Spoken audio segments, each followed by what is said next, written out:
राहुल गांधी यांचे वडील राजीव गांधी यांचं बलिदान देशासाठी आहे. राहुल गांधींच्या आजीचंही बलिदान हे देशासाठी आहे आणि कुठल्याही भ्याड धमकीला राहुल गांधी आणि काँग्रेस घाबरणार नाही. स्वातंत्र्याचा इतिहास काँग्रेस पक्षाला आहे, राहुल गांधीला आहे, ते आमचे नेते आहेत. कोणी जर भ्याड स्वरूपाच्या जर धमक्या देत असतील तर त्यांना राहुल गांधी सोडा, आमच्या काँग्रेसचा सामान्य कार्यकर्ता हा पुरून उरेल. त्यामुळे अशा धमक्या राहुल गांधींना आणि काँग्रेस पक्षाला देऊ नये. राहिला प्रश्न, राहुल गांधी सावरकरांच्या संदर्भात काय बोलले याची समीक्षा जर होत असेल तर त्याचं स्वागत आहे.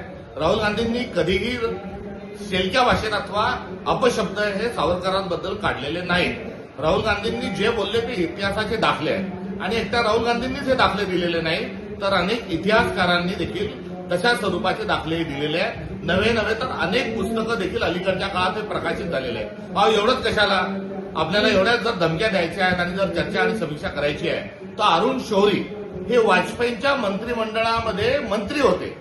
अरुण शौरी हे भाजपचे खासदार होते आणि अरुण शौरींनी मोठं लट एक पुस्तक आता सध्या सावरकरांच्या बद्दल लिहिलेलं आहे आणि त्या पुस्तकामध्ये त्यांनी सर्व पुरावे जोडलेले आहेत आणि जे राहुल गांधी म्हटले तेच अरुण शौरी यांनी देखील तशा स्वरूपाचे आरोप नव्हे तर तशा स्वरूपाचा इतिहास हा जगापुढे मांडलेला आहे. त्यामुळे त्याची समीक्षा ही व्हावी.